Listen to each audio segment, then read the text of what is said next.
नमस्कार, आप देख रहे हैं इंडिया टीवी। मैं आपके साथ पंकज भार्गव। रूस और यूक्रेन के बीच जंग पर एक बहुत ही बड़ी खबर आ रही है। रूस में यूक्रेन की एक बड़ी साजिश नाकाम कर दी गई है। रूस में मॉस्को में आतंकी हमले की साजिश के पर्दाफाश का दावा किया गया है। रूस ने आरोप लगाया कि यूक्रेन ने एक बड़ी साजिश रची थी जिसका भंडाफोड़ हो गया। यूक्रेन के नागरिक से विस्फोटक बरामद हुए हैं। ये विस्फोटक रूस के ब्रांस्क में बरामद किए गए हैं। रूस का दावा है कि इस विस्फोटक का इस्तेमाल कर मॉस्को में बड़ा ब्लास्ट करने की साजिश रची गई थी। सबसे पहले हम आपको उस बम की तस्वीर दिखाते हैं जिससे रूस पर यह हमला होने वाला था। यह विस्फोटक रूसी एजेंसी ने पकड़ लिए। विस्फोटक के साथ साथ यूक्रेन के एक नागरिक को गिरफ्तार भी किया गया है। इसी पर ब्लास्ट की साजिश का आरोप है। रूस का यह दावा है कि अगर ये पकड़े नहीं जाते तो मॉस्को में बहुत बड़ा ब्लास्ट हो जाता। एक शख्स को गिरफ्तार भी किया गया। ब्रांस्क रूस में यह विस्फोटक बरामद हुआ है और एक बड़े धमाके की साजिश को रूस ने नाकाम कर दिया है।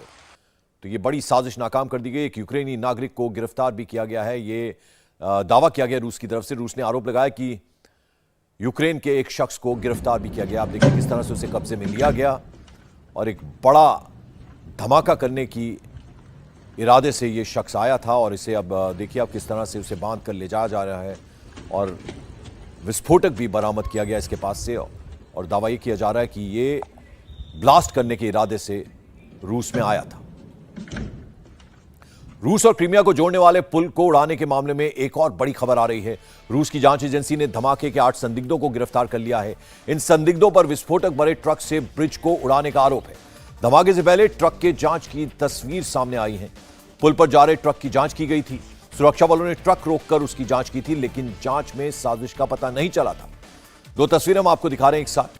8 अक्टूबर को क्रीमिया रूस को कनेक्ट करने वाला ब्रिज उड़ा दिया गया था। विस्फोटक एक ट्रक में था। अब उस ट्रक की तस्वीर सामने आई है जिसमें विस्फोटक भरकर इस पुल को उड़ा दिया गया। रूस के खिलाफ यूक्रेन की साजिश की खबरों के बीच यूक्रेन पर रूस के हमले का एक नया वीडियो सामने आया है। यूक्रेन के निकोपोल में रूस का हमला हुआ है। यह अटैक रात के अंधेरे में हुआ। रूस के हमले में यूक्रेन को काफी नुकसान होने की खबर है। तो रूस का यह हमला यूक्रेन के निकोपोल में हुआ जहां जबरदस्त तबाही हुई है। और आपको बता दें रूस और यूक्रेन के बीच जंग खत्म होने का नाम नहीं ले रही। युद्ध की वजह से यूक्रेन में हर तरफ तबाही का मंजर है। नुकसान रूस को भी हो रहा है। जंग का अंत कब होगा ये अब ऐसे में बहुत बड़ा सवाल है।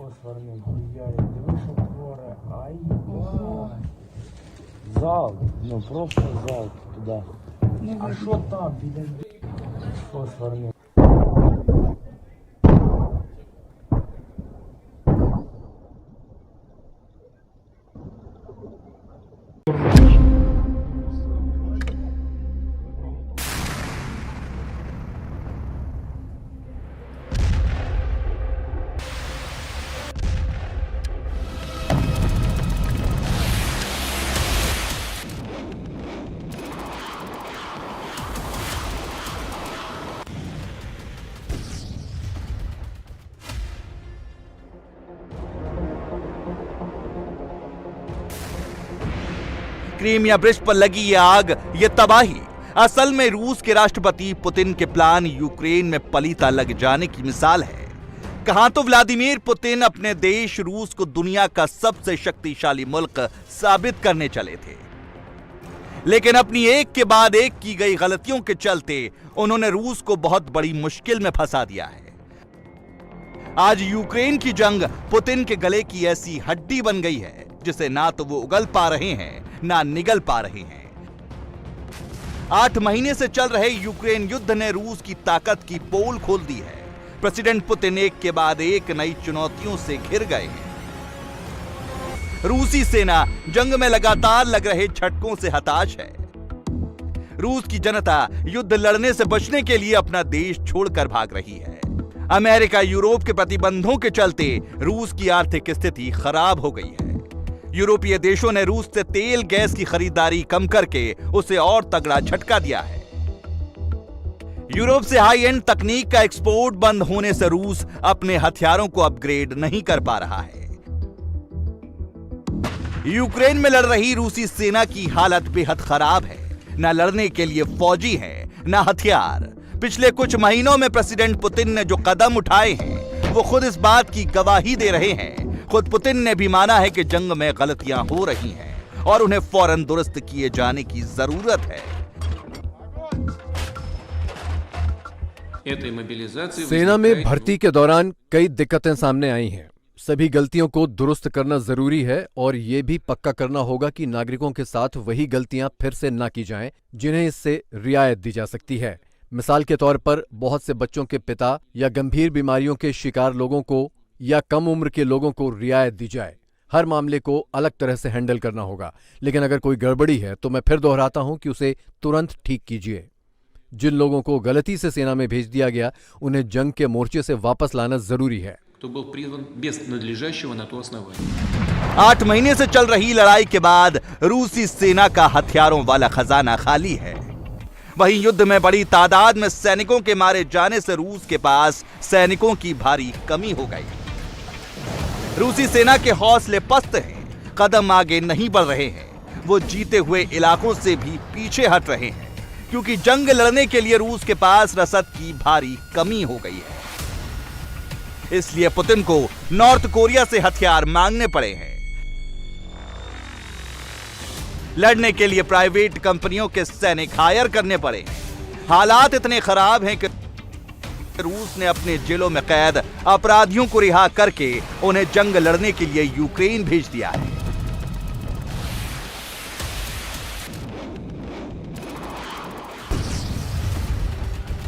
तमाम हथकंडे आजमाने के बाद भी रूस को हर मोर्चे पर शिकस्त मिल रही है। यूक्रेन के जिन इलाकों पर पहले रूसी सेना ने कब्जा कर लिया था, आज रूसी सेना उन इलाकों से भी पीछे हट रही है।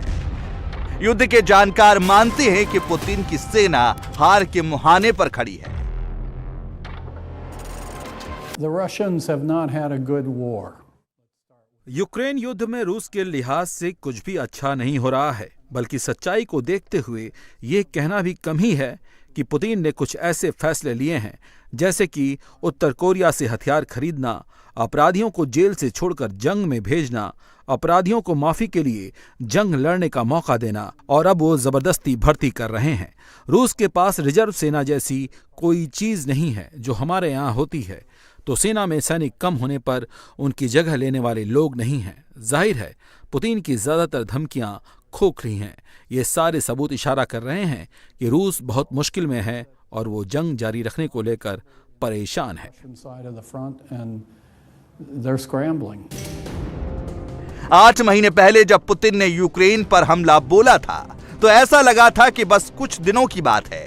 रूस की सेना तो इतनी ताकतवर है कि वो यूक्रेन को चींटी की तरह मसल देगी। पुतिन के ऑर्डर पर रूस ने बड़ी बड़ी मिसाइलें दागी, टैंकों से गोले बरसाए गए, समंदर के रास्ते लंबी दूरी की मिसाइलों ने यूक्रेन में तबाही मचा दी।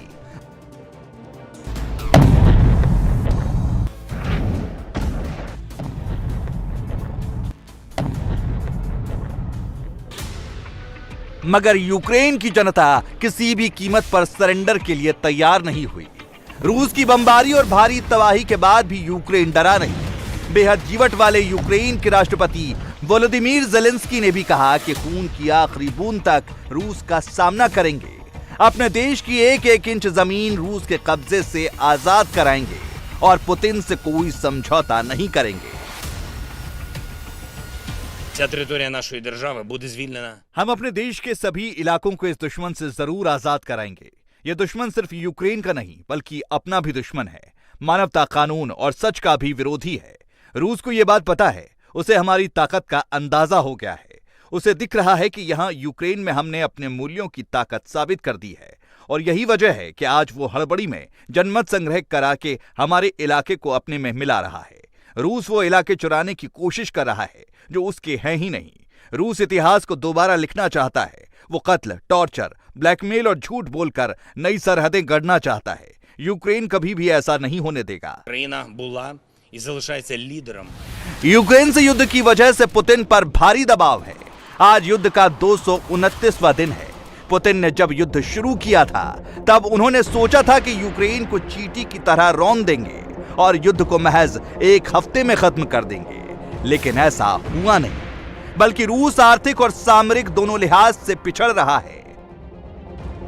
ऐसे में नाटो देशों के हथियार से यूक्रेन ने युद्ध को इतना लंबा ही नहीं खींचा, बल्कि कई इलाकों को रूस के कब्जे से छुड़वा भी लिया। ऐसे में जब यूक्रेन ने क्रीमिया के ब्रिज पर अटैक किया तो पुतिन का गुस्सा 7वें आसमान पर आ गया और नतीजा यूक्रेन के लोग भुगत रहे हैं।